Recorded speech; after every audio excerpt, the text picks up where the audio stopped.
Or Happy Halloween, everybody, and welcome to the 10th episode of the FilmBrony podcast. Um, I'm of course Nick Nino. The As you're watching on this channel, and with me is a guest of mine who's also the creator of the show and has been collaborating with me ever since we started continuing with more episodes of this. So, introduce yourself. Look, let me explain something to you. Whenever you... Let me rephrase myself. Look, 2020, let me explain something to you. Whenever you come and give me a hard time, whether it's this whole pandemic or a celebrity death or a famous celebrity dies, you break my concentration. You distract me. And now I have to and it will take me time to get back on my feet and get back to where I was. Okay? So I'm just gonna make a new rule here. Whenever I'm minding my own business, whether doing my schoolwork or socializing on social media like this, even if you don't hear me doing that, wherever the fuck I am, you don't give me a hard time, okay? I've dealt with so much shit this year that I've pretty much lost my mind already, okay? Okay. I'm not. Let me tell you, I hear you, man. This year has been so hard for me as well. I mean, if you don't know what we're talking about, this morning we found out that Sean Connery, one of the greatest actors of all time, has just recently passed away at the age of 90. And let me tell you, this was just one of the most devastating and depressing things that Soren and I ever had to witness this year. I mean, this is the guy that was the first James Bond. And then he started some great movies after that. And then he retired in 2003 after the flop of The League of Extraordinary Gentlemen. And now 90. Now, let me just get on this record and saying this. Him dying is just nothing short of a tragedy.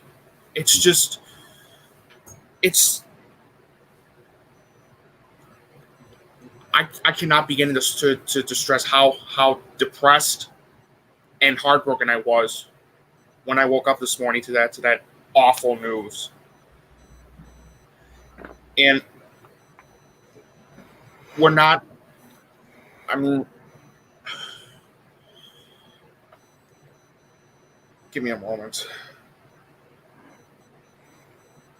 I mean, it's really heartbreaking when you really think when a celebrity that you really love passes away of this like type of disease or cancer or stain that like kills them. It's devastating and heartbreaking.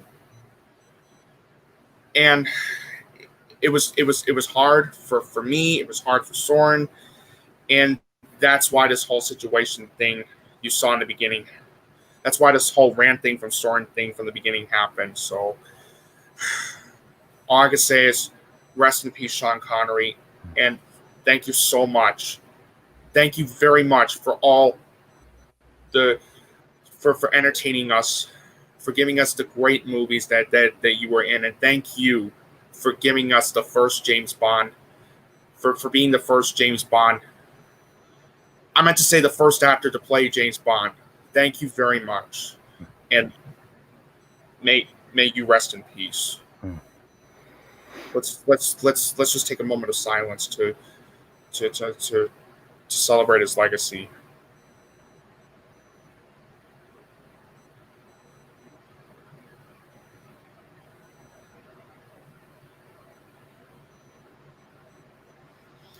Okay. All right. So I do apologize for that long intro, but it's just we had to discuss this. But anyway, welcome to the 10th episode of the FilmBrony podcast. And this episode is very special because today is Halloween. Mm-hmm. And today, Soren and I are going to be discussing we're not just going to be discussing some new movies that he and I just saw. We're also going to be discussing some horror movie related topics as well. Soren, the floor is all yours, man. Well, I hope everyone watching here liked my half-assed Jack Nicholson impression, and I hope you like my Jack Torrance costume. And like he said, happy Halloween, everyone, and welcome to the 10th episode of the FilmBrony podcast. All right.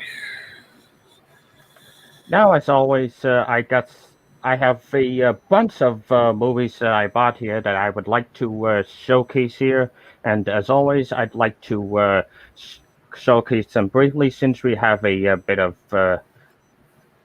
bit to discuss. So, without further ado, let's get on with the Blu-ray showcase.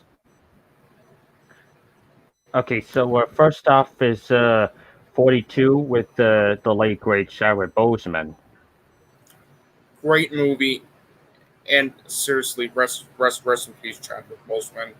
And thank you so much for being awesome as not only an actor but playing Black Panther. Yeah. Thank you. All right, next up is Kevin Spacey's unofficial biopic, American Beauty. Nice. That's a classic.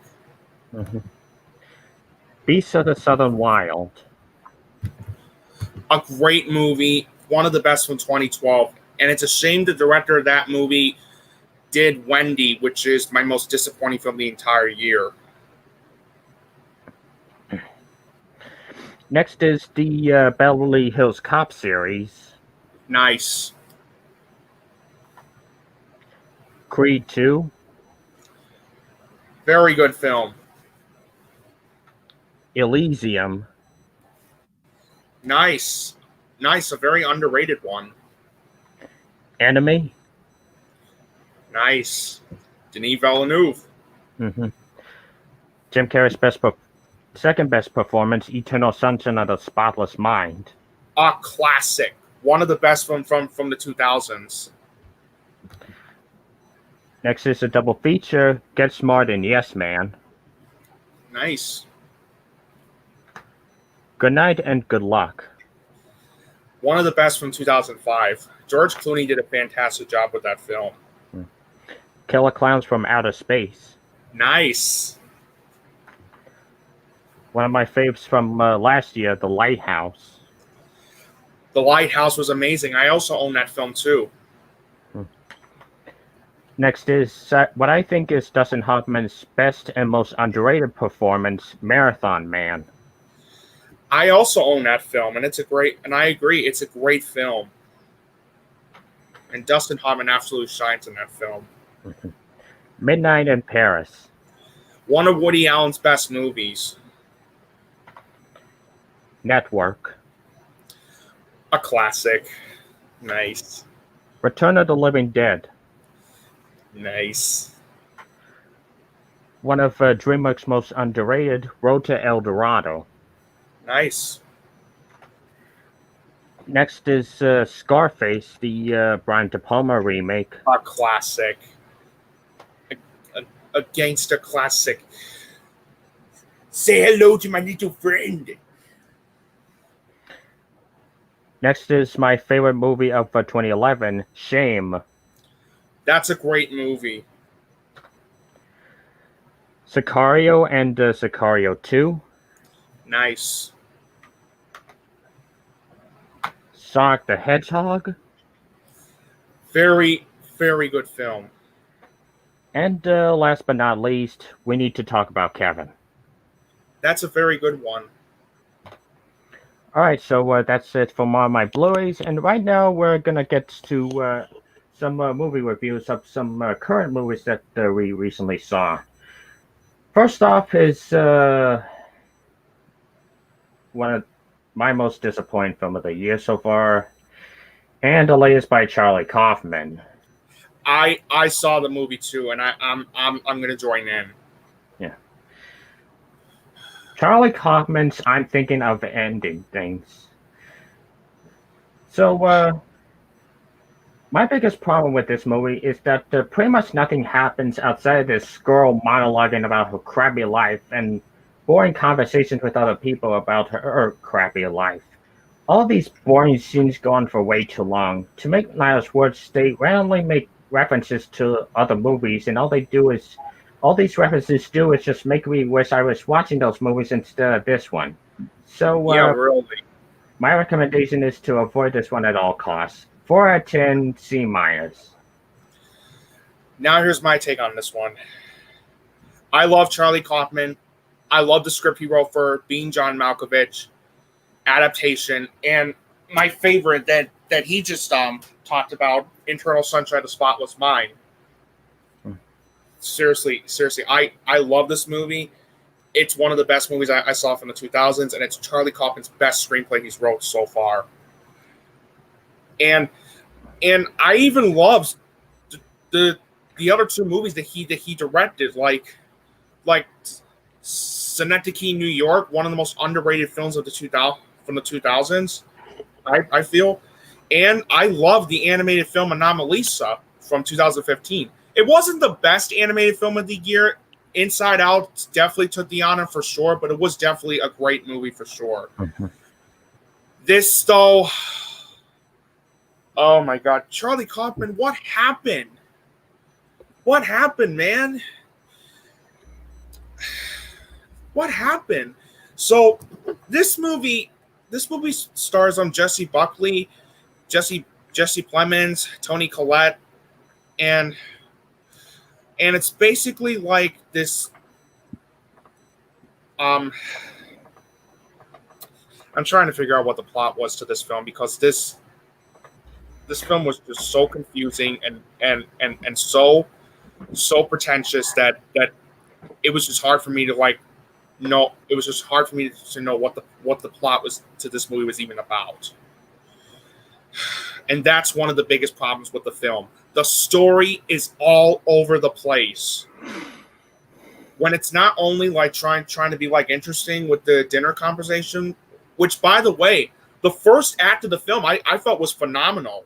It had some of the best filmmaking I've seen this entire year, especially the cinematography and terrific acting from everybody involved, including Jesse Buckley and Jesse Plemons, who I think are the biggest standouts of the whole film. Toni Collette and David Thewlis are also terrific in the film too. The acting is great. The soundtrack is great too, and the cinematography is terrific. And like I said, the first act of the film is phenomenal. And I thought it was going to be a great movie from that first act alone. That is until something happens in the second act involving this sequence, and it just went downhill from there. Like, really.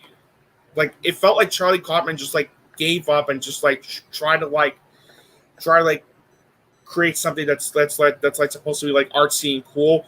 But the biggest problem with that is that he tried way too hard to do that, and it just came up as being so pretentious. Especially with the third act.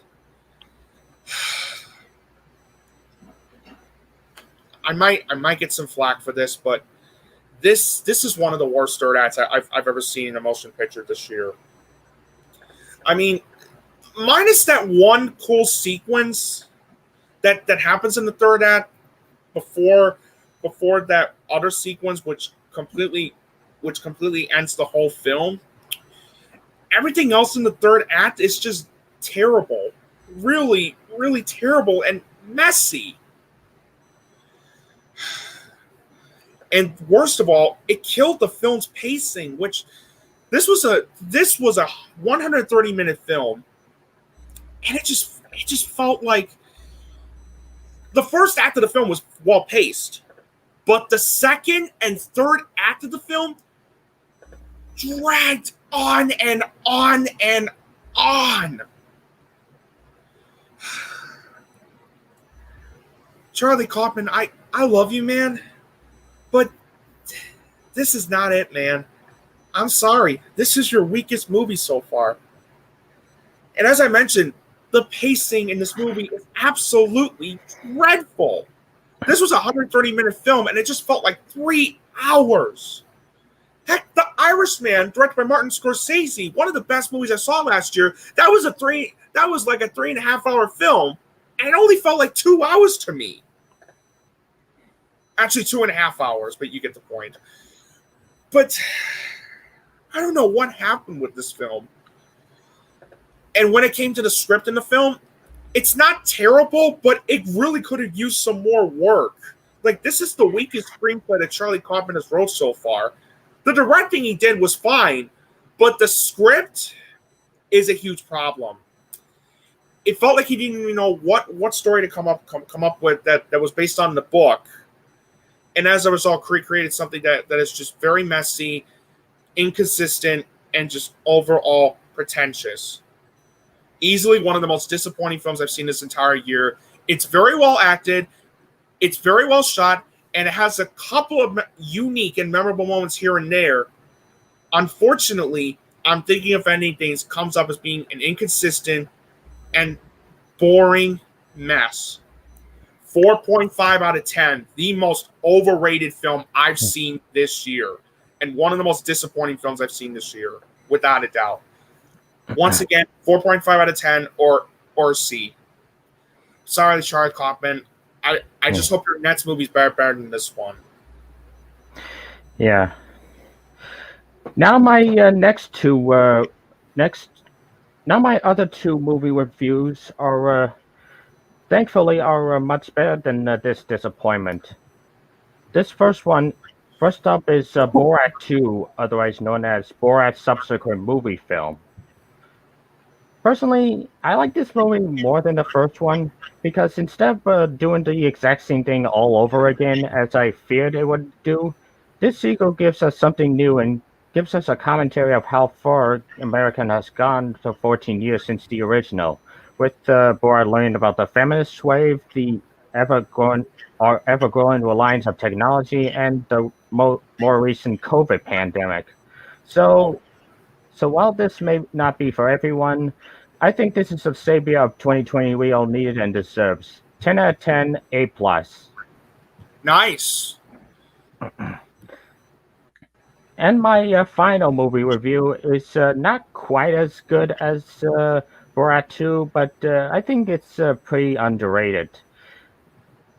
My final movie review, at least my final movie review until the main event, is Robert Zemeckis' remake of The Witches.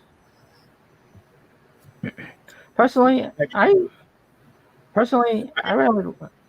I'm sorry. Go ahead. I'm sorry.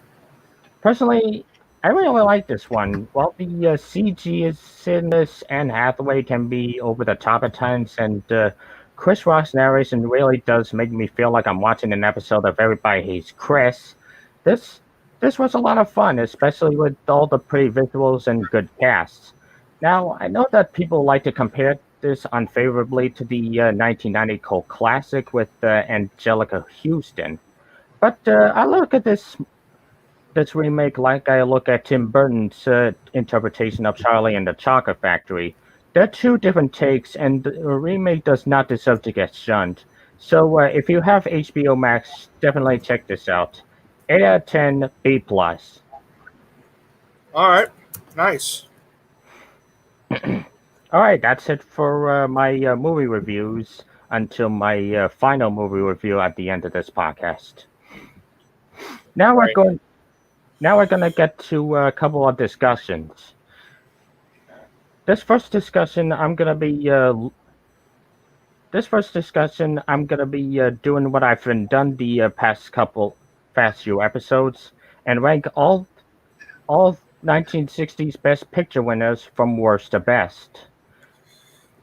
It's except I'm not going to be ranking mine because unlike the 1970s, 80s, and 90s, and the 2000s and the 2010s that we just went over, I've only seen like four of the 1960s best pictures that Soren is gonna mention. So Okay, so I'm gonna get through this one quicker than the other times. So number 10 is my. I think number 10 is a heavy contender with Shakespeare in Love as the worst Best Picture winner ever, Tom Jones. Number 9 is one of the most overrated musicals I've seen in my life, My Fair Lady. Number 8, A Man for All Seasons. Number 7, Oliver. Number 6, West Side Story. Number 5, Midnight Cowboy. Number 4, In the Heat of the Night. Number 3 is The Apartment. Number 2, The Sound of Music. And number 1 is Lawrence of Arabia. nice. All right, so our next discussion here is I'm going to be our next discussion is involving a movie website that's been around for a couple decades, and is one of the many movie websites that talks about the shares the audience reception on the latest movies, Cinema Score. Now, since there have been very few movies that get their highest rating an A plus and their lowest rating an F, I figured I might as well look at this list and see if this list is pretty accurate. And let me tell you, this list is 50-50. While may be some movies that I heavily agree with, there are some movies that I don't agree with. So yeah, let's get on with this list.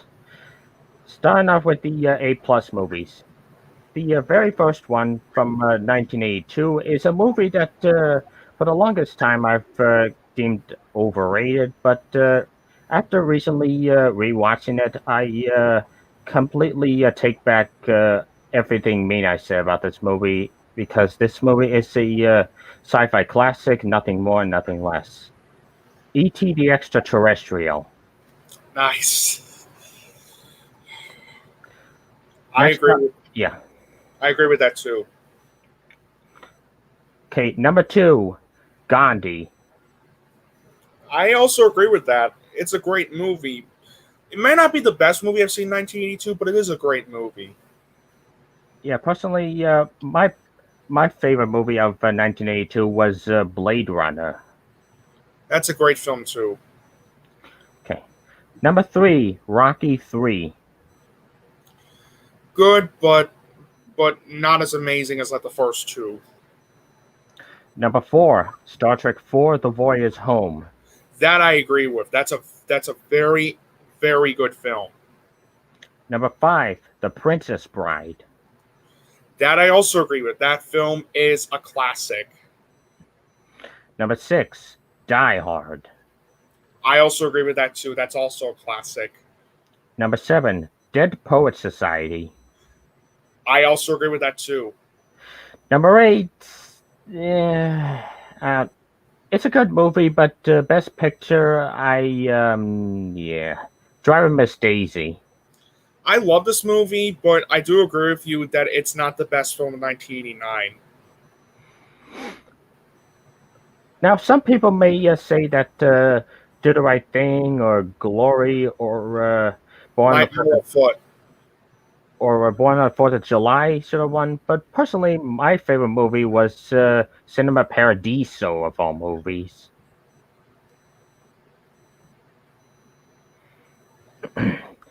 Fair enough. So number 9 is one of the few movies on this list I've never even heard of. A Dry White Season? I think I heard of this one, actually. That's supposed to be like... Let me look this up really quick. I heard of this one. I heard of a Dry White dry white season. That's supposed to be. It was made by MGM in 1989, and let me look this up really quick. It's a 1989 American drama starring Donald Sutherland, Susan Sarandon, and Marlon Brando. I see. Number 10 is a movie I haven't seen. I haven't seen in quite a while. Lean on Me. That's a good film. Number 11, Lethal Weapon 2. I also agree with that. Very good movie. Number 12, I love what she's having. When Harry Met Sally. A classic. Number 13, Dances with Wolves. Great movie, but Goodfellas is the best film of 1990, hands down. It is. Number 14, Beauty and the Beast. I also agree with that choice. And not only that, it's my all-time favorite Disney animated film. It's one of my favorites behind a movie we'll get to later. Number 15, Terminator 2 Judgment Day. I also agree with that. Great movie. Number 16, Aladdin. I also agree with that. One of the best from 1992 and one of Disney's best films. Number 17, A Few Good Men. Also a great movie and one of the best from that year too. Number 18, The Fugitive. A great movie. A classic for sure.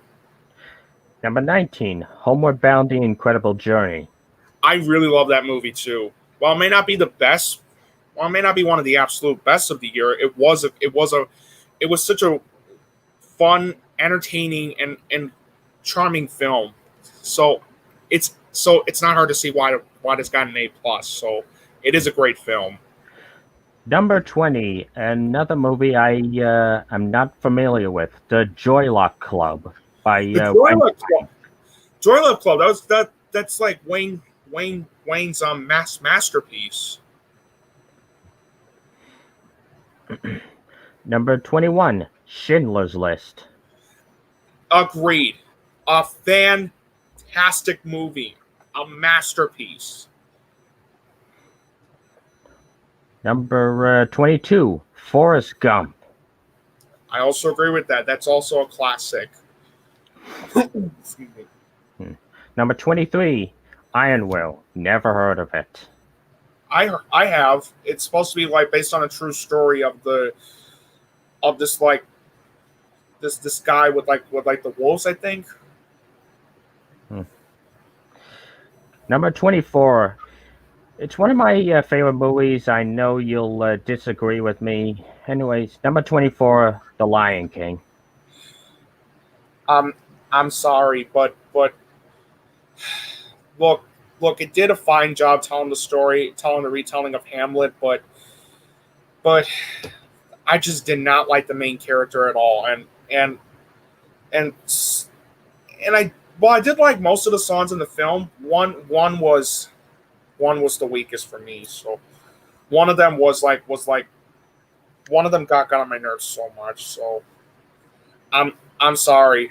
I mean, I do respect your guys' opinion if you love this movie. I just couldn't get into it.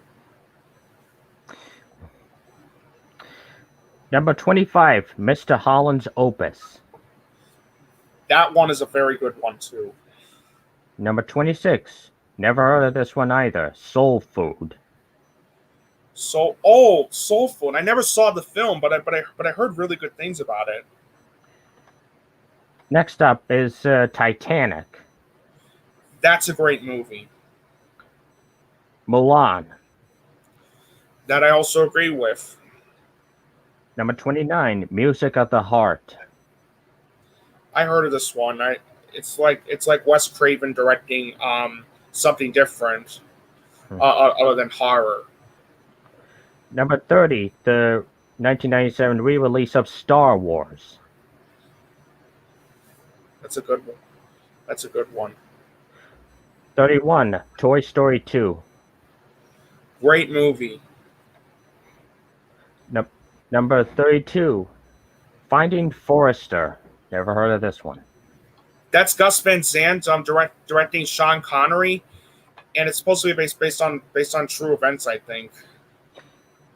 It's kind of funny coming across a Sean Connery movie on a Sean Connery movie given you know what, and Right.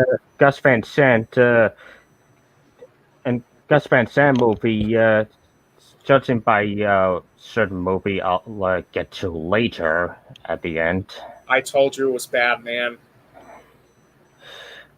But I'll jump off of that bridge when I get to it. Okay. Number 33, Remember the Titans. That's a very, very good one. Number 34, Monsters Incorporated. I also agree with that choice. Great film. One of Pixar's best. Number 35, Antoine Fisher. I also agree with that choice. Another great film. Number 36, never heard of this one, Drumline.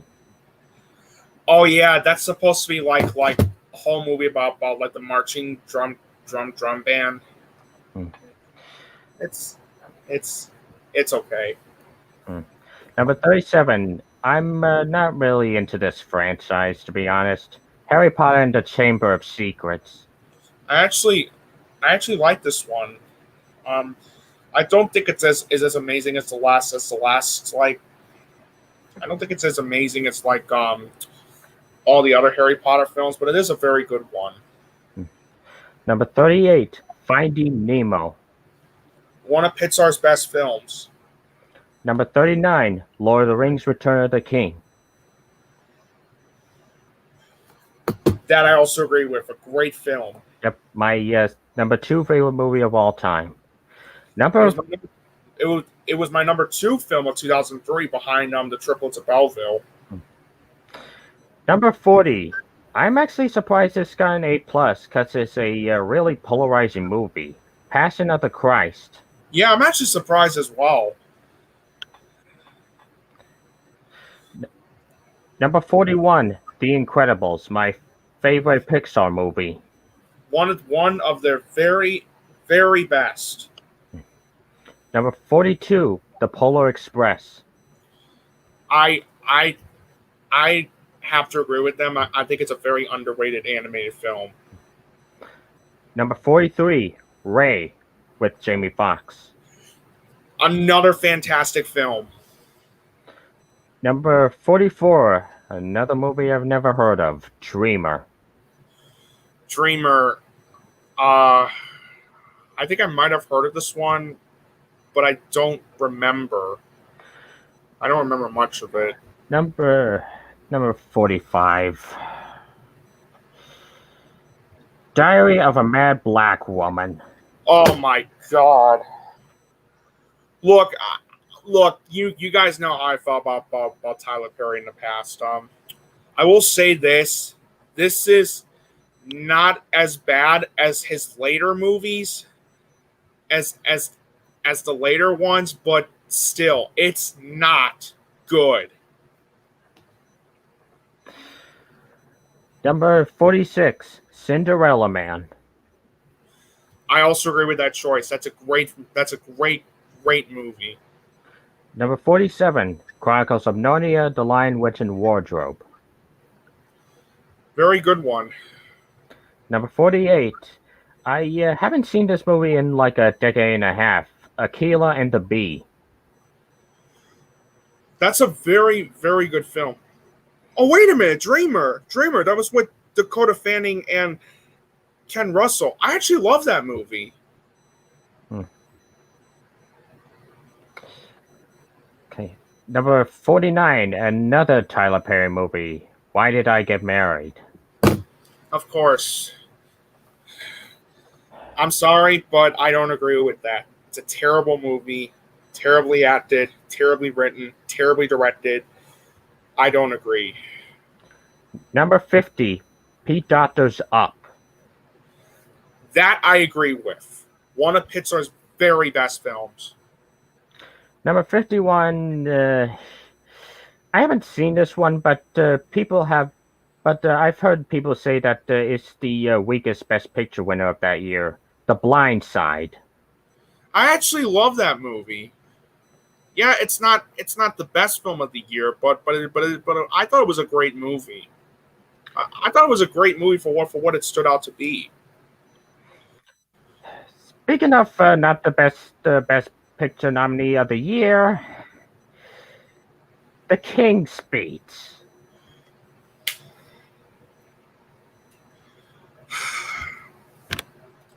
I'm sorry. I'm sorry. It is one of the most overrated films I've ever seen. Yes, it's well acted, but I'm not a fan of Tom Hooper. I'm not a fan of this guy. I love The Damn United, one of the best from 2009, and I actually think the Les Miserables movie is underrated despite a couple flaws I have with the film, but that's it. I'm not a fan of Tom Hooper at all. Oh yeah, and it doesn't help that he made that, you know what. Yeah, it did not deserve Best Picture winner for Inception or Social Network, and it in Social Network and Inception were were the great choices, not the King's Speech. in fact I'd take it out of the nomination list entirely and put in films like The Town or Let Me In or How to Train a Dragon or even The Book of Eli. That's the most underrated film of the year to me. And I think it's a very good film too. Anyways, off from that little rant, number 23 is Tangled. Another Disney, another great Disney animated film. Number 54, Soul Surfer. I've seen that movie, and it's it's a fine film. It's a fine film. It does a good job representing its true story elements, but I just felt the script could have been a lot better. Not a bad movie, but it was just okay. Number 55, I have not seen this movie since it first came out. Alex Kendrick's Courageous. I Oh God, yeah, I heard of that one. My, you know what's funny? You know what's funny about that movie? My dad actually owns that movie. Same for my dad as well. He loves Alex Kendrick's movies. Yeah, I'm not a fan of Alex Kendrick. Hmm. Number 56, Dolphin Tale. A very good movie. Very good movie. One of the better ones from 2011. Number 57, The Help. That I also agree with. Another great movie. Yeah, it's a great one. I don't think it's one of the best films of the year. In fact, I'd take it out of the best picture lineup entirely and put in I don't know, The Muppets or Girl with the Dragon Tattoo or Shame. But it's still well acted, and Octavia Spencer does this per Oscar. Yeah, Even though, but we can all agree that it's still a better Best Picture nominee than you know what. extremely loud and incredibly close. One of the worst Best Picture nominees ever made. It is. This is the pure definition of Oscar bait. It is. And to, Number and to think that this was the same guy that directed The Hours? Dude! yeah, The Hours, The Reader, Billy Elliot. What happened, Dude! man? And Max von Sydow. Okay, I love Max von Sydow, but him being nominated for this movie, I'm sorry. There are other actors that should have been nominated, like Albert Brooks in Drive, Yeah.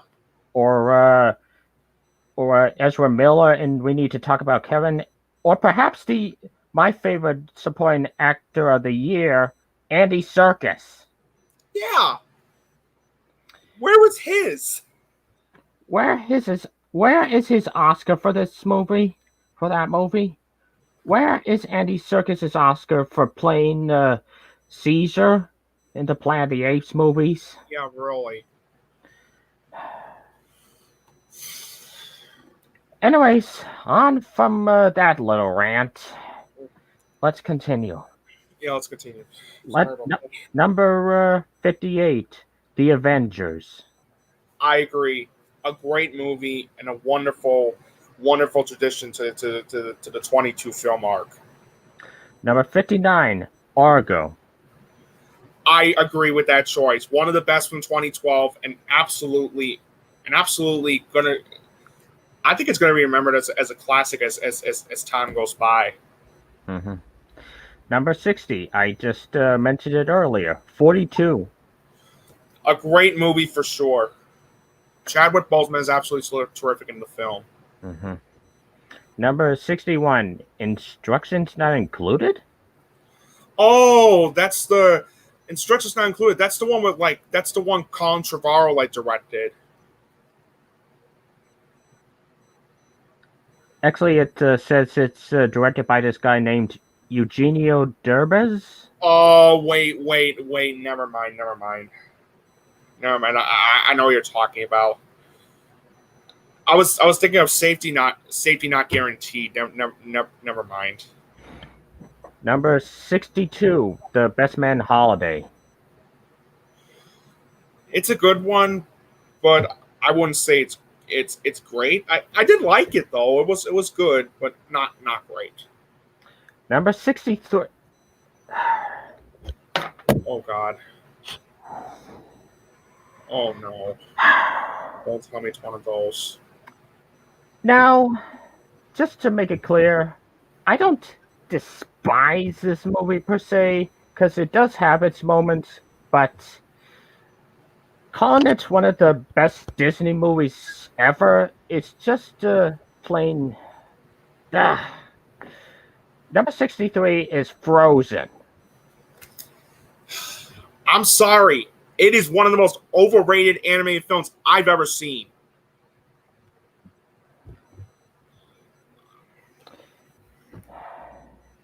Other than that Let It Go song, that's it.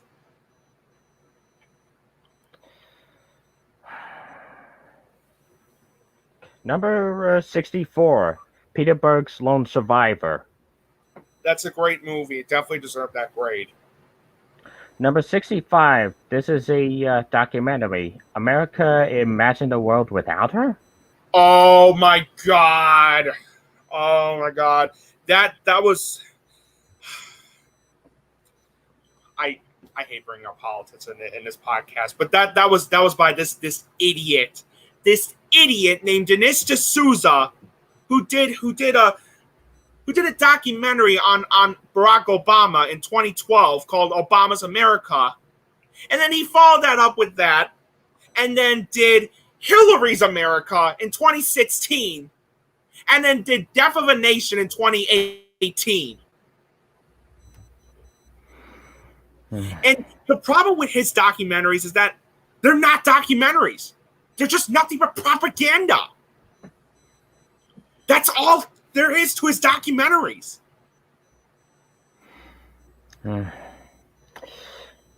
Okay, so these next two ones, I put these two together because they have a connection.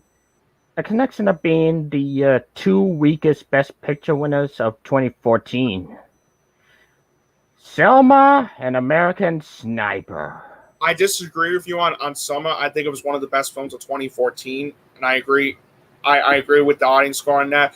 But I certainly disagree with them on American Sniper. It is absolutely one of the most overrated films I've ever seen in my life. It may not be as overrated as Shakespeare in Love, but still. Number 68. Alex Kendrick returns with the War Room. That I heard about that film. I remember seeing the trailer for it, and I just had no interest in seeing it. Again, this was back when I remembered about. This was back when we were getting sugar-coated with these faith-based movies that have very, very little to say about about their message and just comes up as being like preachy. Now, like I said, I don't have any problem with anybody expressing their like religion or faith at all. I have nothing against that. But you can't just make a movie where you're just basically preaching your messages over and over and over again. You got to make it realistic. That's the problem with most of the faith-based movies nowadays. They're just focusing on preaching the message over and over and over and over again, and it just doesn't feel real. Oh, and before I move on, I just can't I can't resist making this line. Hey, you can't fight in here. This is the war room.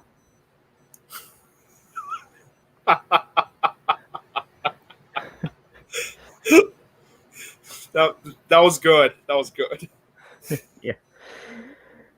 Number 69, Woodlawn. Woodlawn. That another faith-based. Well, not really some sort of faith-based, but it was really like a football movie, and I don't have anything else to say about that one. I had no interest in seeing it. Yeah, CinemaScore really loves these Christian faith-based movies, don't they? Which, and this is further proved by the next movie, Miracles from Heaven. This one wasn't too bad, I will admit, but it was just forgettable. Number 71, Queen of Catway. Catway. That was based on a true story, and it was a very good film. Number 72, Hidden Figures. Another great movie from 2016. Number 73, Patriots Day. Very, very overlooked. Very overlooked, and I think it's one of the most underrated films of the 2010s. Number 74, Girls Trip. Well, I don't think it's the best comedy of 2017. It was a very good film, and it was definitely a nice surprise, given by how bad the trailers, the marketing for that film was. Number 75, Wonder. Wonder was great. I definitely agree with that choice. Number 76, Coco. That I also agree with. It's one of Pixar's best movies. Number 77, Black Panther. That I also agree with. It's one of the best movies from 2018. Number 78, I Can Only Imagine. That's another faith-based film, and honestly, I was gonna review this movie, but then I had something else to review by the time that came out. So I had no interest in it. Number 79, Love, Simon. That's a great film. I also agree with that choice. Number 80, Incredibles 2. That I also agree with. Number 81, The Hate U Give. That I also agree with. It was one of the best movies of 2018. It was my most surprising film of that year. And I would argue it's a very important film too. Number 82. Okay. I do think this is a great movie. And Mahershala Ali is great in it, and it has some pretty good writing. But best of 2018? Hell no. Green Book. Yeah, it's a great film, one of the best from 2018. But I was surprised with how much I love that film. But I don't think it's the best film. I don't think it's the best film of that year either.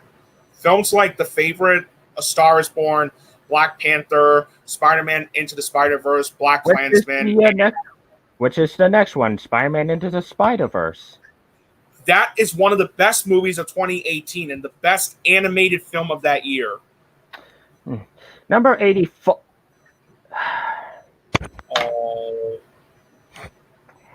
Oh no. Oh no. No. Unfucking planned.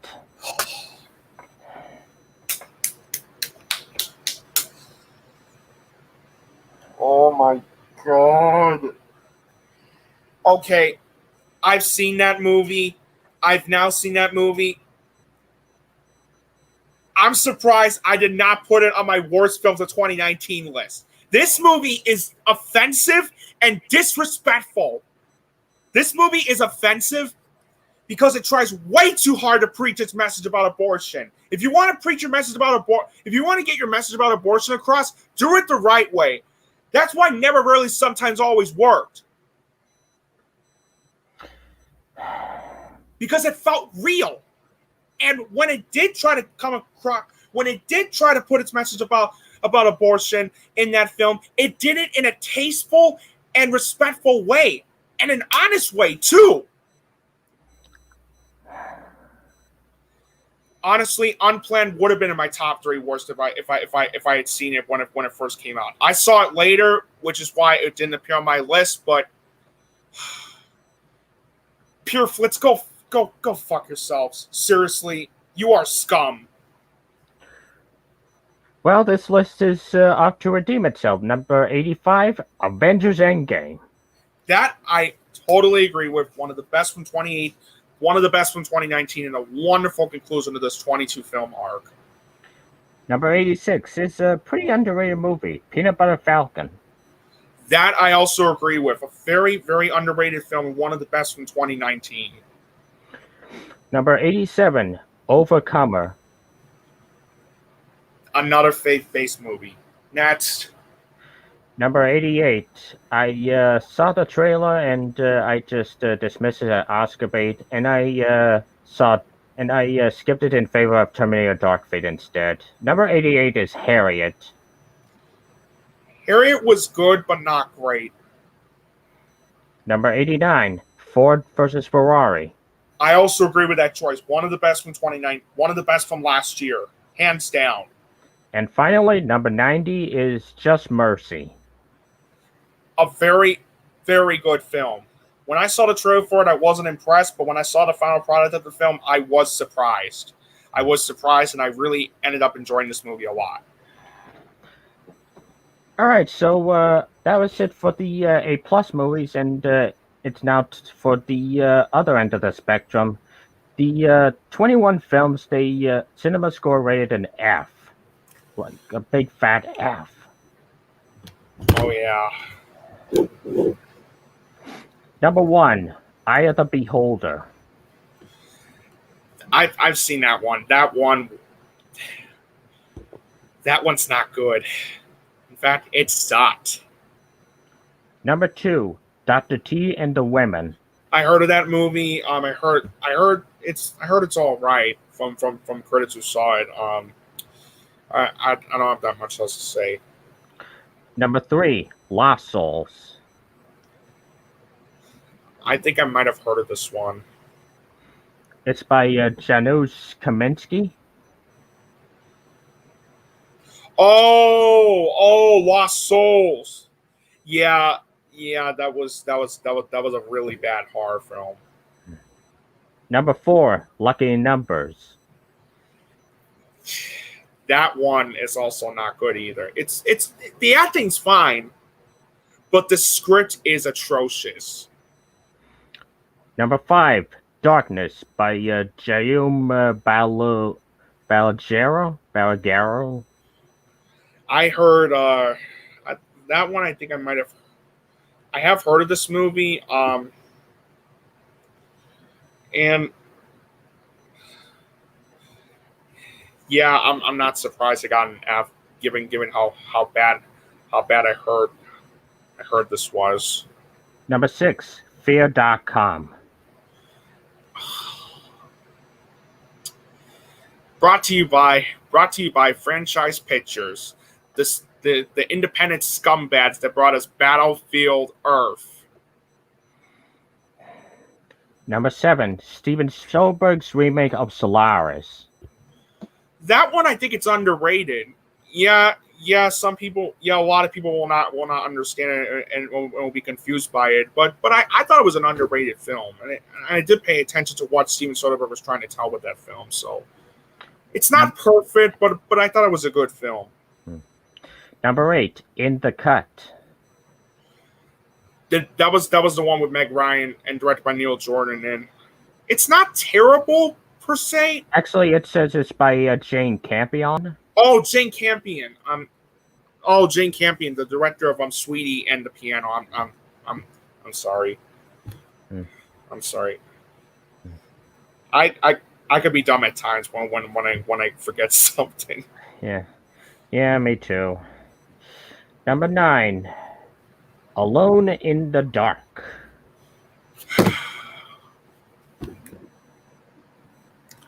Oh my god, that film. Let's just be glad that Uwe Boll's retired. Yeah, seriously, because this film was shit. Number 10, Wolf Creek. Oh my god, that film. That film, I agree with Roger Ebert when he gave it 0 out of 4 stars. It was nothing but an exercise of distastefulness. It was extremely distasteful. It was depressing to watch, and it was very boring and just downright insulting. Number 11, Bug by William Friedkin. That one, I think it's underrated. It's not perfect, but I think it's a good film. Number 12, the remake of The Wicker Man. You know, as bad as that movie was, at least, like, I will admit that I was a bit too harsh on that movie, because despite it being bad, it does have this. Not the bees! Not the bees! Not the bees! How to get bird!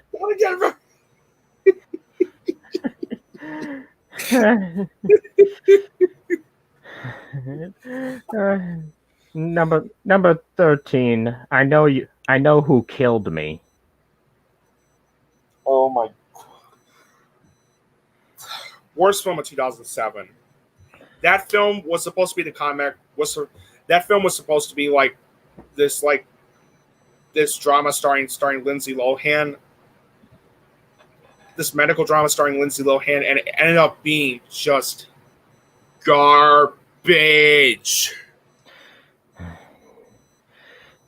Yeah.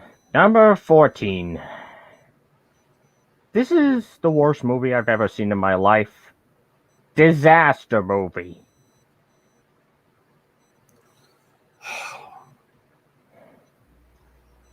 Oh my god, that film's... Screw that movie and screw Freeberg and Seltzer. I'm just saying it right there. I'm sorry. I hate saying this, but Freeberg and Seltzer, rotten hell. Yeah. Number 15, The Box. What's in the Box? By Richard Kelly. I do agree it's not a good movie, but I don't think it's all that. I don't think it's a bad film. It was just a missed opportunity. Number 16, Silent House. That one I remember Austin Putnam put it on his best horror films of the 2010s so far the video. And I did see the movie myself. It was, I will admit, it was kind of unique to see like this whole film taking place in like 90 minutes, but the ending was a mess. Number 17, Killing Them Softly. I actually like that movie. I think it's an underrated film. Number 18. Number 18 is what people consider to be one of the worst, if not the worst, horror movies ever made, The Devil Inside.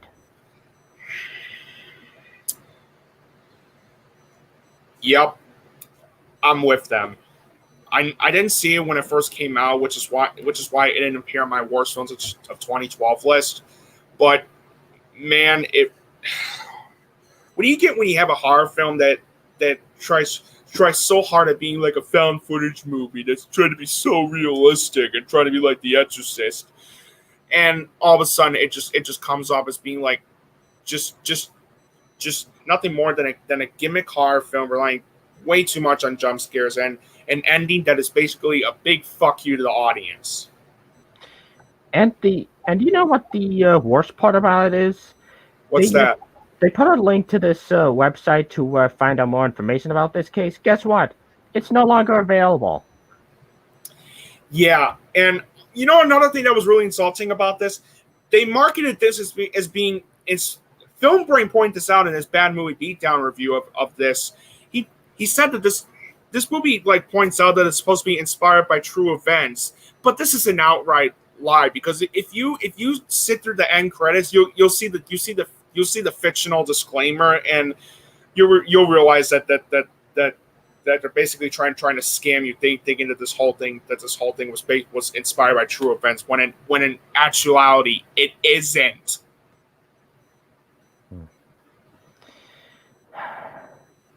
Anyways, number 19 is a movie that you either love it or you fucking despise it. Darren Aronofsky's Mother. I actually love that movie.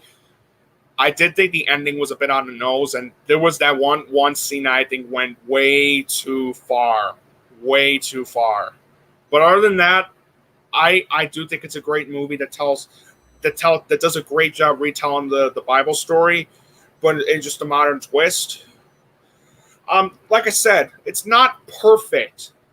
Like I said, the ending was a bit on the nose, and one scene went way too far. But other than that, I thought it was a great movie.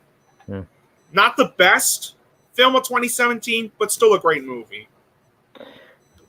Number 20 is the more recent remake of The Grudge. I heard really bad things about that one. Thank God I didn't see it. And last but not least, number 21, you'll know about this movie, The Turning. Yeah. That I did see. That film I did see, and while most of the acting is okay, the problem with this movie is that almost nothing happens throughout the entire movie. And when something does happen in the third act, it's just basically like a big fuck you to the audience, especially since it goes the devil inside route where it throws an ending that doesn't even have an ending.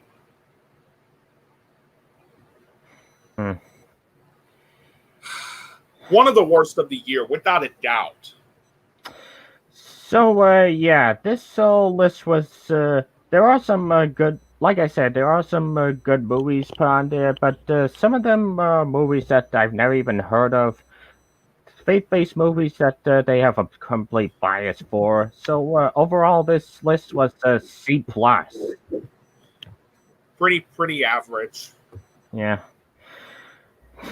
Anyways, my second to final discussion is, well, since this is Halloween, I figured I might as well touch upon a fan favorite director who's known for his strange and bizarre worlds, Tim Burton. And I'm going to be ranking all 19 of his films from Pee-wee to Dumbo, from worst to best.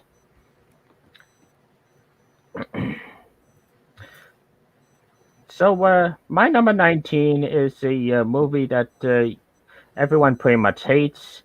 I'm sure it's number 19 on everyone's list. Anyways, number 19 is a remake of Planet of the Apes. That's also my least favorite of the films directed by Tim Burton. It tried to be interesting as being a remake of the Planet of the Apes films, and it just failed miserably.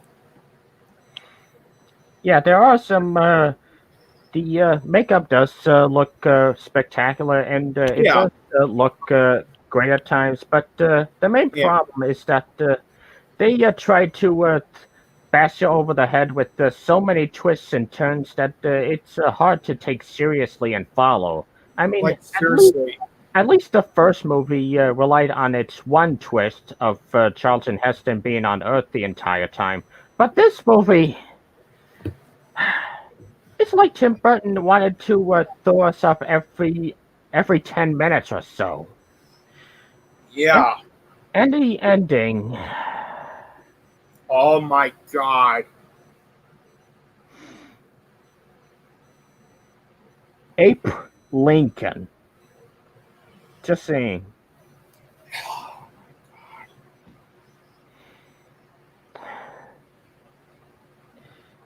Okay, so number 18 is Mars Attacks. That one was. I didn't like that one. Yeah. Number 17, Batman Returns. That one I thought was good, but not great. Yeah, my biggest problem with this movie, is that it's like Tim Burton had way too much freedom with this sequel. I mean, at least with the first film, there are some Tim Burton isms in there, but at least it's essentially a Batman story. Yeah. Number 16, a remake actually think it's a bit better than the first one. I know I'm in a bit of the minority, but oh well. Number 16, Dumbo. That one was all right. Number 15 is a movie I remember it to be okay, but then again, I don't remember much about it at all. Dark Shadows. That one was all right too.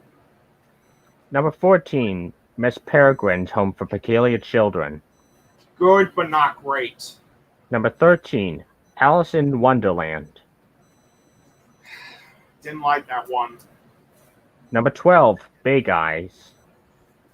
Big Eyes was great. Number 11, Frankenweenie. I also love Frankenweenie. Number 10, Corpse Bride. That's a very good one. Number 9, Beetlejuice. Beetlejuice was great. Number 8, Sweeney Todd. Sweeney Todd is one of Tim Burton's best. Number Right. 7, the original Batman 89. That I agree with. Number 6, Pee-wee's Big Adventure. That one I also agree with. Number 5, Sleepy Hollow. Very underrated. I also agree with that choice. Number 4, you're gonna love me or hate me for this placement. Charlie and the Chocolate Factory. I also think it's underrated too. Number 3, Ed Wood. Definitely one of his very best. Number 2, Big Fish. I agree. That's also one of his best. Number 1, to me, it's his best movie, Edward Scissorhands. That would be my number 2. Anyway, so how do you have your own ranking of his movies? All right. Well, I'll go ahead and list my top 5 worst and best Tim Burton movies. I know number 1. I know number 5 best has. I know for the number 5 worst. Or you know what? I'll just do the rankings myself, and then. All right. So I agree. Planet of the Apes is the worst. Number 19. Number 18. I also go with Mars Attacks. Number 17.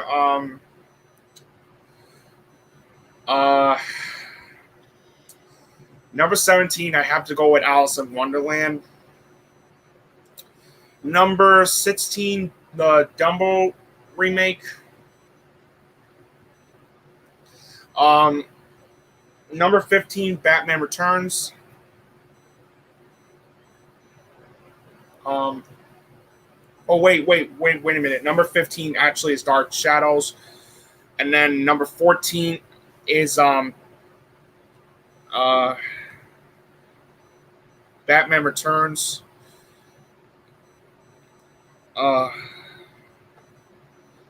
Number 13. God, this is a hard list to make. What I usually do for these lists just to let you know, I just write them down so that I know them. I I should have wrote them down. Oh Mm. well. Um.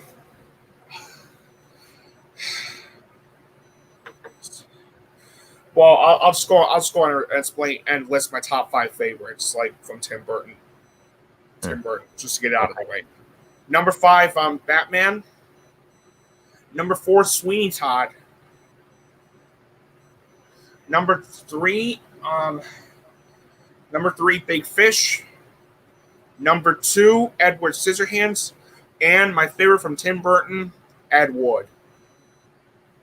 Nice. And now, before we get to the main event, Nick, you had a list of your own. Yeah, I do.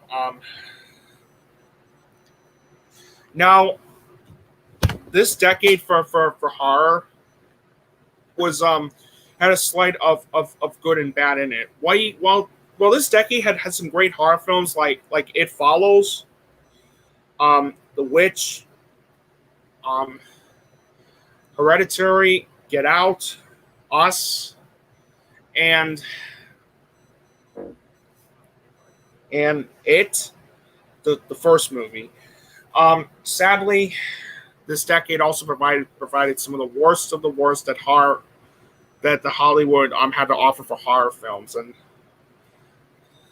today I'm going to do a quick list of my 10 least favorite horror films I've seen from the last decade, or as I call it, the 10 worst horror films that I saw from the 2010s.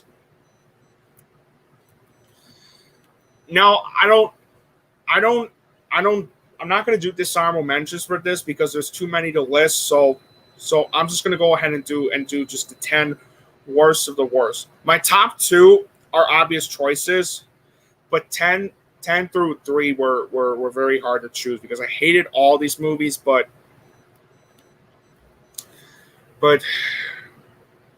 then again, the top 2 are even worse. Okay, so starting out my number 10 choice, we have a movie starting out my number 10 choice, we have a movie that has one good thing in it, and that is Jennifer Lawrence. Everything else was terrible. Number 10 is House at the End of the Street. I've heard this movie, didn't even bother with it. The only good thing about this movie was Jennifer Lawrence. She was the only actress in the film that actually gave out a decent performance. Everything else sucked. The story was uninteresting throughout. The script is terrible. It relies so much on horror cliches that you've seen in other horror films before. And the directing is also terrible, and the characters are absolutely are just nothing but fucking idiots. Yeah, and the ending, what was that? What was that ending?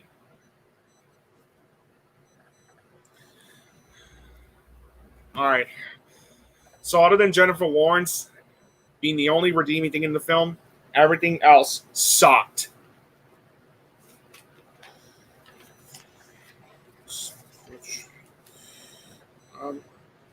Okay.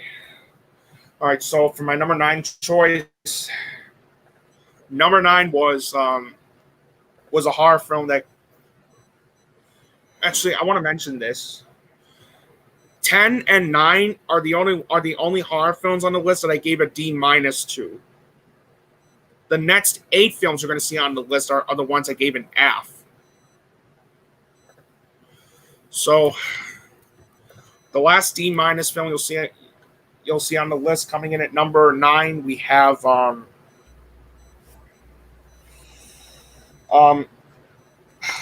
trying to think, because it was a horror movie that came out in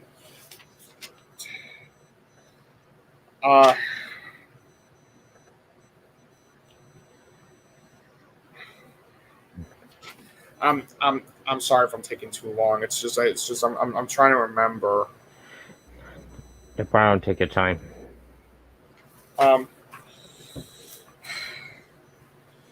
You uh,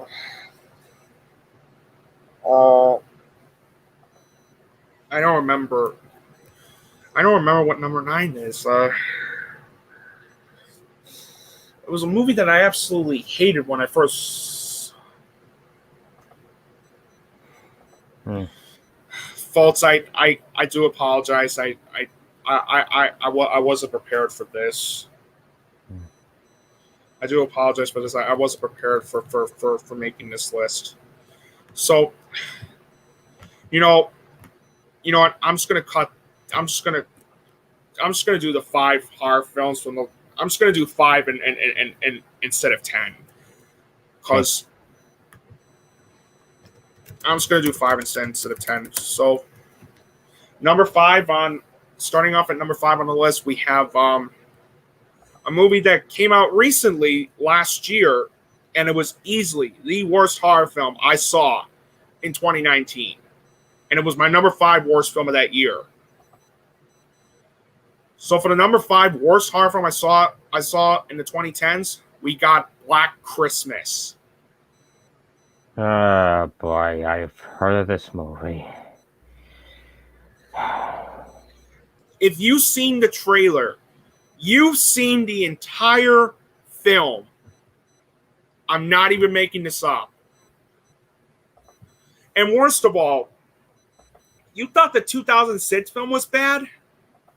Oh, this one is even worse. This one is even worse. And let me explain why. Let me explain why I hated this one more than the 2006 one. At least with the 2006 one, at least it was R-rated. This one is PG-13. And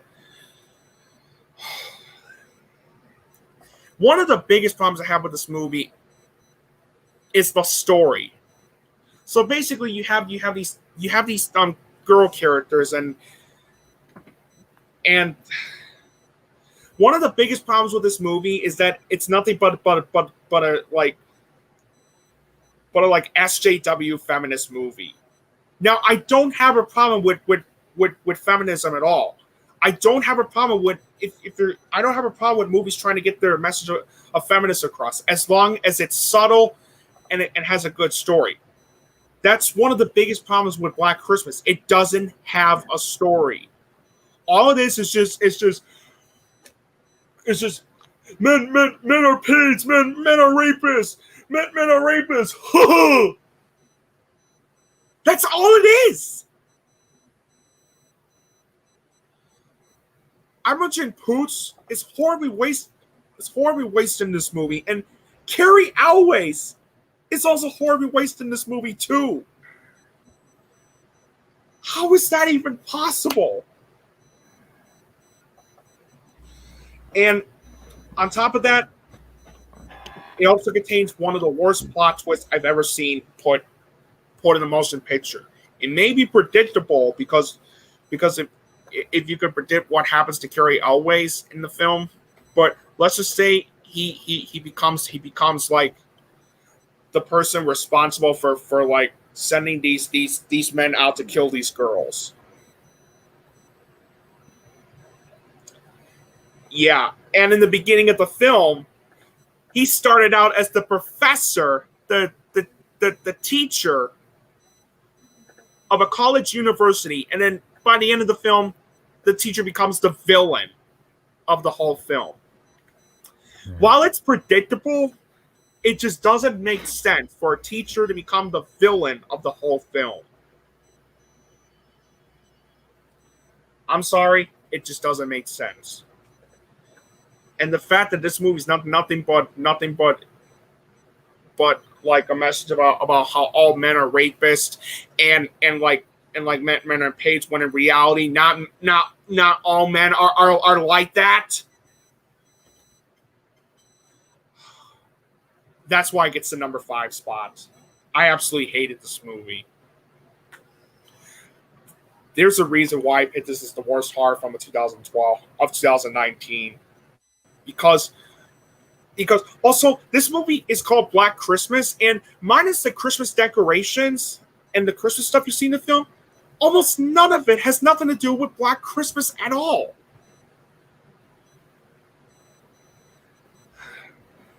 Yeah, it gets the number 5 spot. And number 4, I had to flip back and forth between this film and another film that came out in 2012. And honestly, this I had to put this as number 4. And I know I'm going to probably shock a lot of people that it's not number 2 or number 1, but number 4 is The Apparition. I've heard of this movie. I heard Austin really hates this one. Yeah, and honestly, after seeing the movie, it's not hard to see why. Nothing happens throughout the entire film. You get a movie that's basically about nothing. Oh yeah, and remember the poster that. Oh yeah, and the poster that you see, that's at the end of the film. I'm not even kidding. The end shot of the trailer and the poster spoil the whole ending. Like how could you market a movie like this that basically spoils the entire ending? There have been some movies like this that have been guilty of this, but this is the worst case. Yeah, The Apparition is just awful, and the actor that played Draco Malfoy in the film, he's horribly wasted in this movie. The actress from that was in those Twilight movies, she's terrible. The cinematography is shit. The horror cliches are all over the place, and the ending, you pretty much predict what's going to happen if you've seen the poster and the end shot of the trailer. If you've seen this poster, then you've seen the whole movie. Yeah, really. All right. Yeah, the reason it's only at number 4 and not like at number 2 is because I've seen three more horror films that are even worse. And that's saying a lot. All right. So I can't believe I have to mention this one at number 3. And number 3 was at number 3 we have a tie.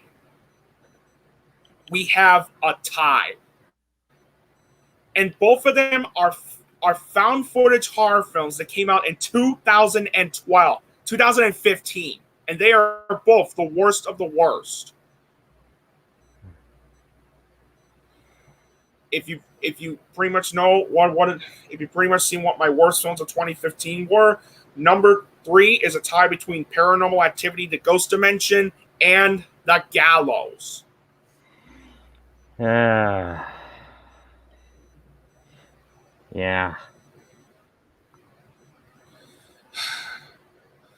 This decade also had a fair share of like found footage movies being nothing but quantity over quality movies. With a few exceptions, of course. But Paranormal Activity, The Ghost Dimension, and The Gallows are easily the worst of the worst of this. Not just with found footage horror films, but found footage movies in general.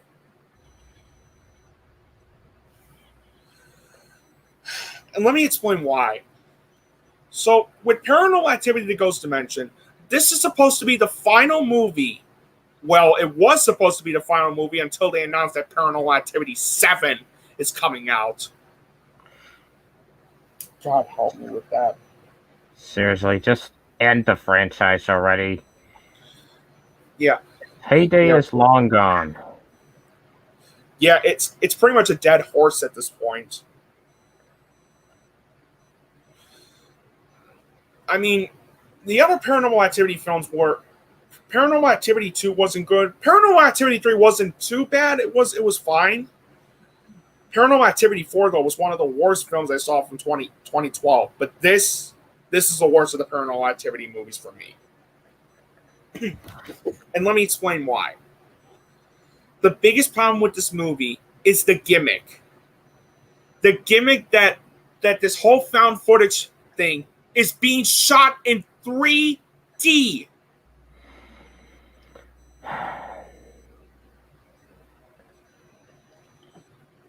Why couldn't Paranormal Activity 3 have used that gimmick? At least it's a third movie. Yeah, really.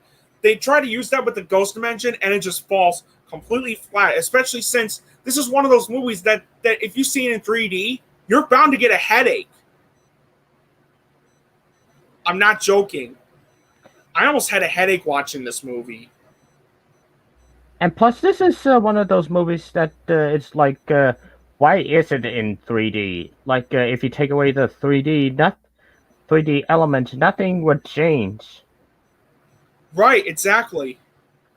And when we do get to see the ghost of Toby in the film, it is so laughably horrendous in CGI. And the ending is nothing but a big fuck you to the audience. Mm.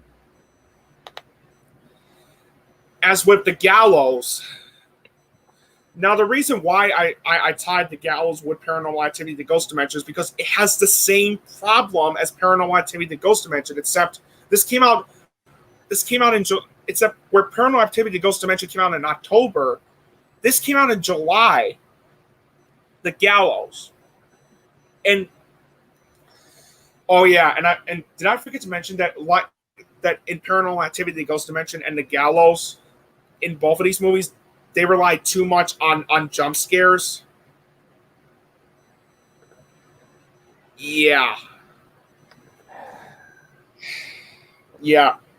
How many times do I have to say it, guys? Jump scares are not scary. If you're going to do a jump scare in a movie, at least build some tension. And do not make the scares predictable. That's the problem with Paranormal Activity: The Ghost Dimension and The Gallows.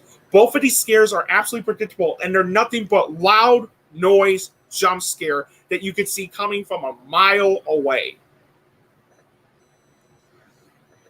And both Paranormal Activity: The Ghost Dimension and The Gallows have the characters that you just want to see them die, and you don't care for. Both The Gallows and The Ghost Dimension have terrible stories, terrible writing, terrible directing, cliches up the butt, an ending and an ending that just doesn't make any logical sense whatsoever. And plus, both of these movies rely too much on horror cliches. But another problem I want to address with The Gallows is that they tried to make rope scary. A fucking rope.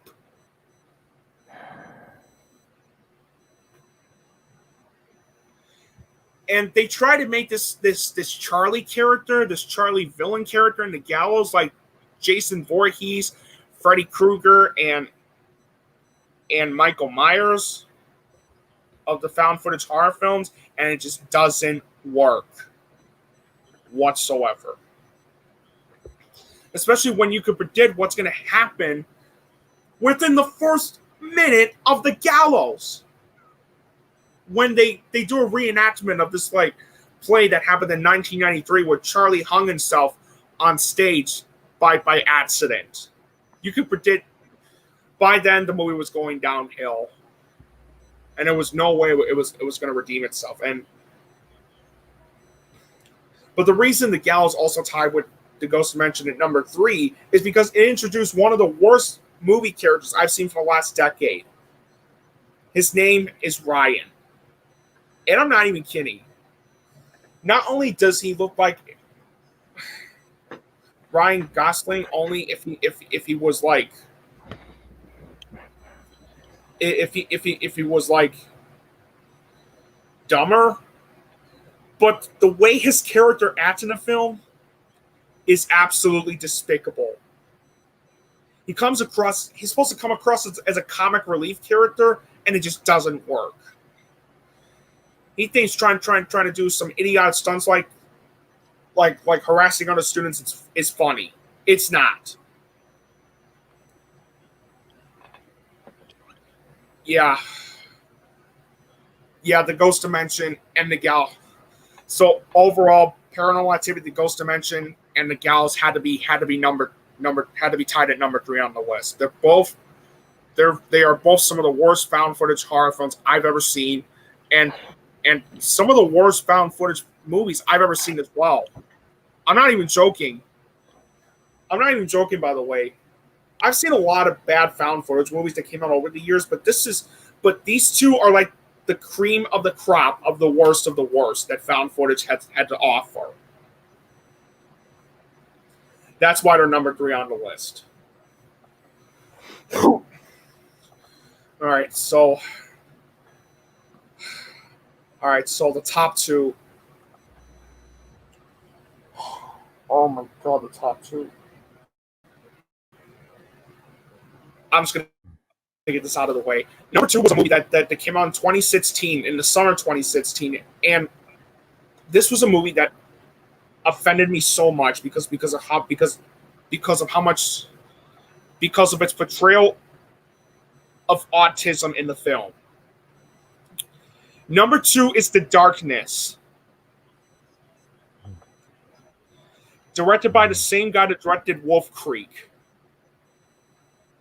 This movie stars Kevin Bacon, and it's basically like this, like where they go to this like where they own this house, and then all hell breaks loose. I don't remember much from the film, but the reason why this is number 2 on the list is because, well, other than the fact that it relies on horror cliches and the writing is shit, as well as the directing, its portrayal of autism in the film was extremely offensive and insulting. I'm not even kidding. Like, one of the main characters in the film, let me look this up really quick. Okay, so it stars Kevin Bacon and Radha Mitchell. Both of them tried their best in the film, but their talents are horribly wasted in such a garbage script. And as I mentioned, the portrayal of autism in the film I found extremely insulting and offensive. No disrespect to the actor that played the kid in the film. His name is David Mazuz. I'm sorry if I mispronounced it, but he's apparently from that TV show Gotham. No disrespect to you, man. I'm sure you tried your best, but I mostly blame the writers for this because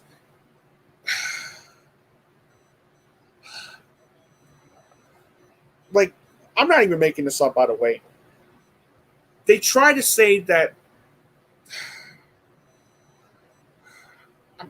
I'm trying to get my act together because this movie really pissed me off, especially since I myself have that disability, since I have autism, mostly Asperger's syndrome, but you get the point.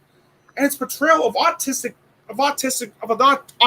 person in the film was extremely distasteful. Like, they try to make this like thing where if you have mental illness, then you have autism. I'm not even joking. I'm not even joking.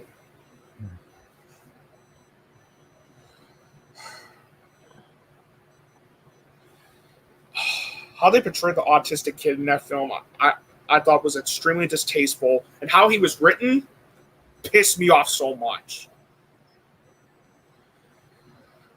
That's one of the reasons why The Darkness had to be number 2 on the list. When it's not only not scary, it's and cliched and boring. The portrayal of a kid with autism was extremely insulting and distasteful. That's why The Darkness had to be number 2 on the list. I love you, Kevin Bacon. I'm glad you were able to at least be in Patriots Day. And Radha Mitchell, I love you as an actress, and I know you're a very talented actress. I'm sorry that this movie didn't do you both justice. But surprisingly, it's not the worst one. My number one worst horror film of the 2010s was a movie that came out in 2010, and it's a remake of one of the worst horror films I've ever seen in my life.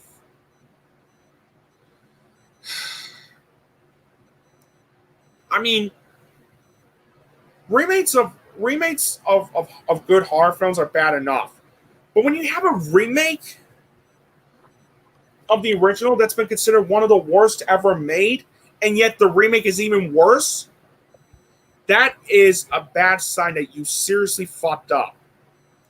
My number one worst horror film I've seen in the 2010s, without a doubt, is I Spit on Your Grave.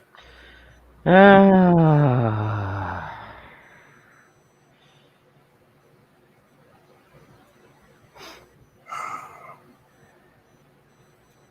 haven't seen this movie myself, but once we eventually do the 2010 Cinemalog Film Awards, you bet it's going to be nominated for Biggest Disgrace to Celluloid.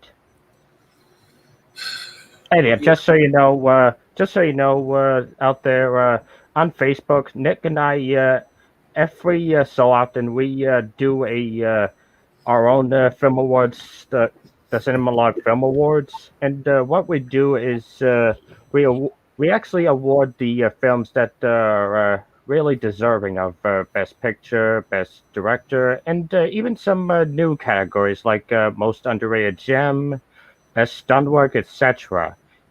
And if you go to my Facebook page, you'll know what I'm talking about. Right. But that said, my apologies, Nick, as you were. Okay.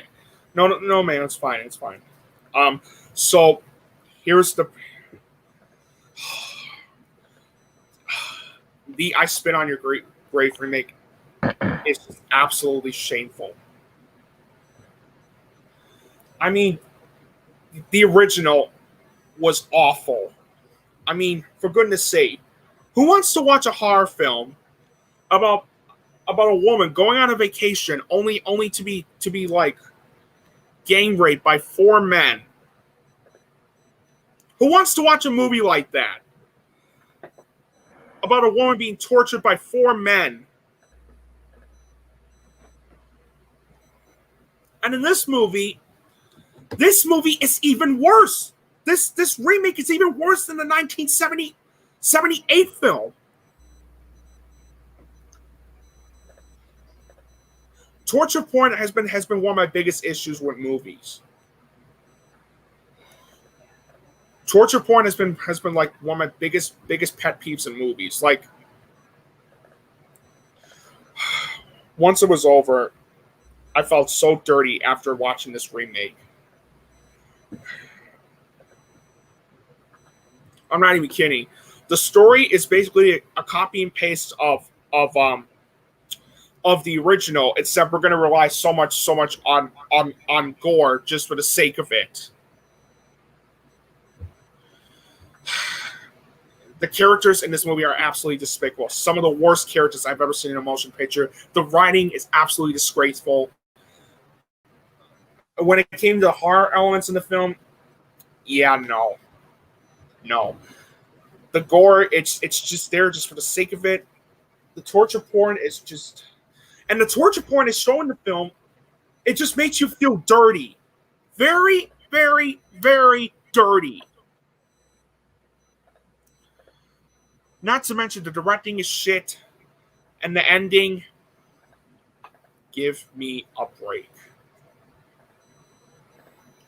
I'm sorry if I don't have anything else to say about this movie. It's just I completely forgot all about these movies by the time I did see them, so I don't remember much about them. But I do remember how awful they were, and I do remember some of the awful elements that were in it as well. So, yeah,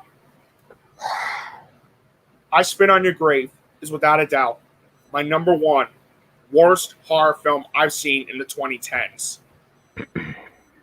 I hated this movie, and for those that made it, should be downright ashamed themselves, just like I am for watching it. And I'm not even kidding. I'm not even kidding. After I got done watching I Spit on Your Grave, I felt so dirty that I had to take a shower.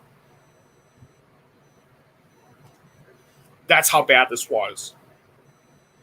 Yeah, the I Spit on Your Grave remake easily earns the #1 spot as being the worst horror film I've seen in the 2010s. Fuck this movie.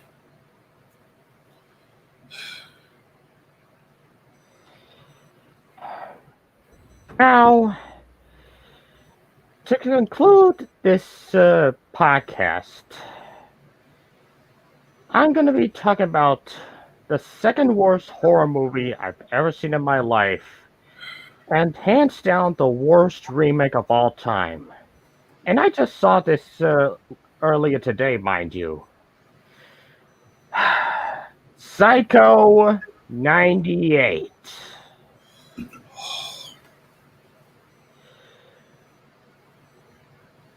Gus Van Sant, I love your work. I really loved Good Will Hunting. It was my favorite movie of '97, and Same here. I heard that his other films like Milk and My Private Idaho are pretty good. Milk was amazing. And so was My Own Private Idaho, and I highly recommend Drugstore Cowboy, his very first film. That is like a masterpiece of filmmaking. But this movie, it's like he did the bare minimum of just copy and pasting Alfred Hitchcock's classic, just with color. The acting is so atrocious. Everyone's southern accent is just so forced. It's like they tried way too hard, especially from Annie Hatch, who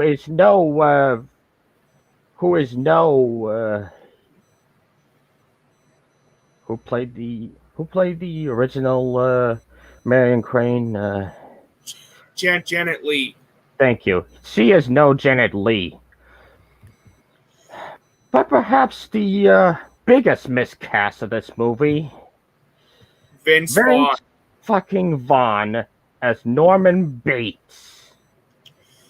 What were they thinking? Now, I don't have anything against comedic actors doing serious roles. Me neither. Adam Sandler last year, he pretty much saved his career with Uncut Gems, and he should have been nominated for that movie. And how he wasn't nominated for that film is a huge crime. And Robin Williams, you may know him for playing the genie and being in Good Morning Vietnam and Blue Skies Robots. But, and Mrs. Doubtfire. Yeah.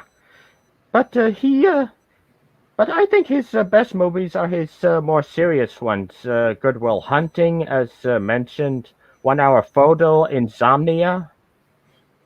Yeah. But Vince Vaughn in this movie, he was atrocious.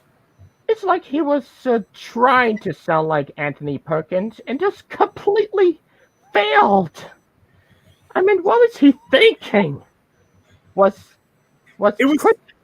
Christian Bale unavailable? Was Ben Affleck? It's like he was playing more of a caricature of Anthony Perkins, Norman Bates than just trying to be like one. And some of the more famous scenes, they were completely butchered. Like the ending where it's revealed that Norman's... oh my God! The way that Vince Vaughn was dying the blonde hair, I was dying with laughter when I saw that. Holy shit! and not to mention they also ruin and butcher the shower scene in the film I was because gonna get to that, and because first of all, when Norn's mom pulls the curtain, the as you may know from the original, the minute that she pulls the curtain, the famous psycho music starts. Here, they waited to play the music when she's in the middle of stabbing her. And that not was to mention, that was so atrocious. Not to mention the editing in that sequence is absolutely horrendous. it is. Especially since they just show random flashes of storm clouds throughout the whole thing. Clouds and then the eye Yeah. just I mean, yes, I get it. Murder is bad. You don't have to shoehorn it in, movie. like seriously.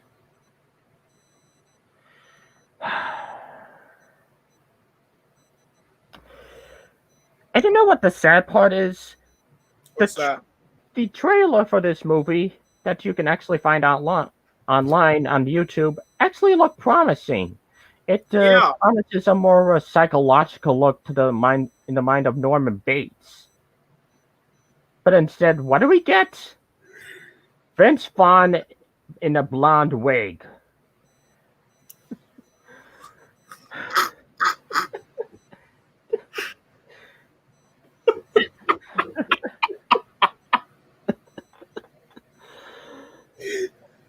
And you know, I remember that. That was so laughably bad. yeah. And you know it's bad that on the website I saw this website, which I'm not going to share the name of because I do not recommend it. Usually, usually their usually the HD movies are a pretty good quality, but when I saw this movie, when I was seeing it, I just heard the random music cues minutes before they were supposed to play. You know, it's bad that even pirating can't save this movie. And that's saying a lot. This is hands down the second worst horror movie I've ever seen in my life. Hands down the worst movie remake ever. And it's one of the worst movies I've ever seen in my life. I agree. And it gets my very rare score of a 0 out of 10. I also give it a 0 as well. I remember seeing this movie, and it was my number one worst horror remake I've ever seen. I mean, at least with Disney, at least they differentiate with the. At least they do something different to differentiate them from the original anime classics. This movie! It just didn't even try. I cannot think of a remake so unnecessary and any more unnecessary and any more trite. That's the word to describe this movie. Trite. Psycho 98. Then what were you thinking? And Like, seriously, man. how did this get past the pitch meeting? What about this Safasad remake made Universal go, yeah, let's greenlight it and put it on in theaters? And how does this movie have a 38% on Rotten Tomatoes? How is Then it I not don't understand. zero? Seriously? Like it really should be like down below like 10%. No, it should be zero. It should be zero. Yeah, you know what? I agree. Screw this movie, man. Fuck this movie. And And that's it for the FilmBrony podcast. I hope you enjoyed it, and as stated earlier, I hope you have a great rest of the Halloween day, and happy have a great rest of Halloween. Have a good daylight savings day, and hopefully November and December really are better than these last 10 months. Yeah, hopefully. Hope you guys enjoyed the FilmBrony podcast. I'm sure I did, as well as my buddy here.